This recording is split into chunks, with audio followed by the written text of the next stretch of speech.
The year is 1888. The Ottoman Empire is surrounded by enemies, bleeding territory, and drowning in foreign debt. In the opulent capitals of London and Paris, arrogant politicians mockingly refer to the once mighty Islamic State as the sick man of Europe. They believe the empire's collapse is only a matter of time. But sitting on the throne in the Yildiz Palace is a man who refuses to be a victim. Sultan Abdul Hamid II is not just the ruler of a fracturing state, he is the caliph of the global Islamic Ummah. And he is about to teach the greatest superpowers on earth a masterclass in diplomacy, leverage, and the unyielding defense of the Prophet Muhammad, peace be upon him. For centuries, Western cultural institutions had harbored a dark obsession with mocking the Islamic faith under the guise of art and enlightenment. From Voltaire's viciously insulting 18th century plays to the rising tide of 19th century Orientalism, European writers frequently used the theatrical stage to distort Islamic history and insult the Prophet.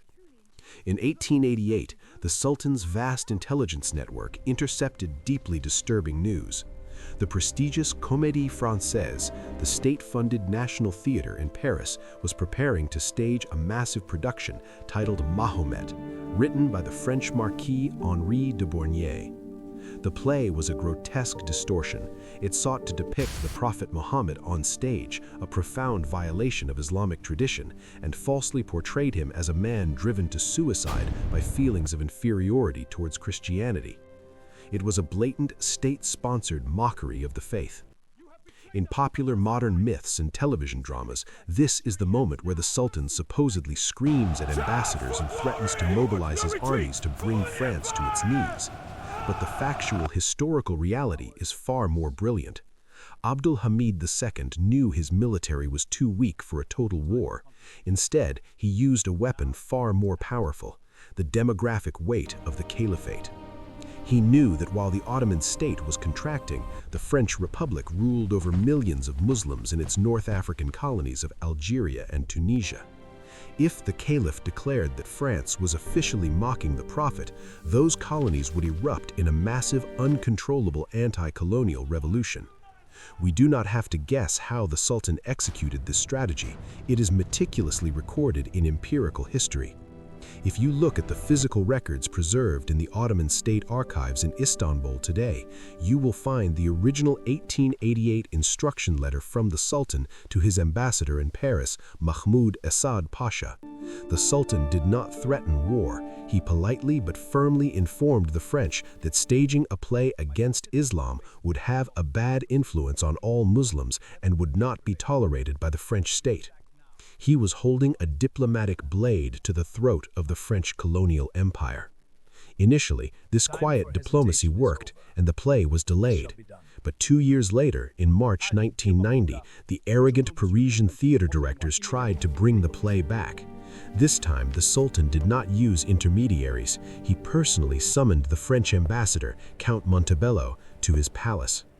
The historical reality of this encounter is definitively confirmed by the renowned Western Orientalist scholar C.E. Bosworth in his 2070 peer-reviewed paper in the academic journal Newman.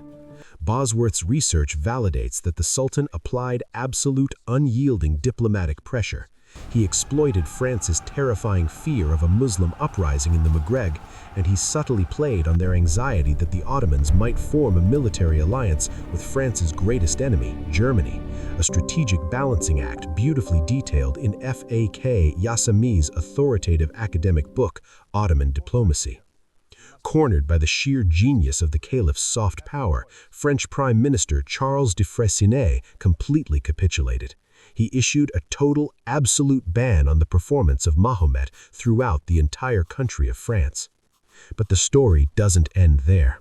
Furious that his play was banned in Paris, the playwright Henri de Bournier packed his bags and headed to London.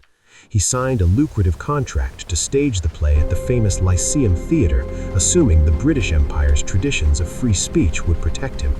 He severely underestimated the reach of Abdul Hamid II. As documented in the Cambridge History of Turkey, the Sultan immediately deployed the exact same strategy against the British. He sent his diplomats to Lord Salisbury, Queen Victoria's incredibly powerful foreign secretary. The Sultan reminded the British that they ruled over tens of millions of Muslims in India. Did they really want to risk a massive uprising across the Indian subcontinent over a theater production? The British government panicked.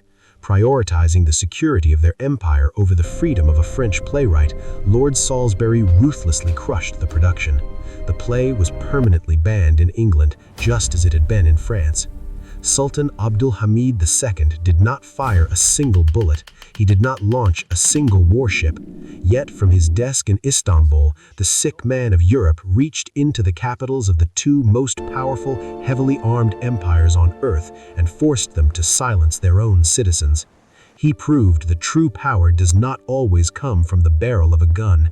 It comes from unwavering conviction, brilliant statecraft, and the absolute refusal to allow the dignity of the faith to be mocked. In the twilight hours of the Ottoman Empire, Abdul Hamid II stood alone as a global shield for the Ummah, forcing the West to bow to the profound spiritual authority of the Caliphate. If you enjoyed this video, like the channel and subscribe.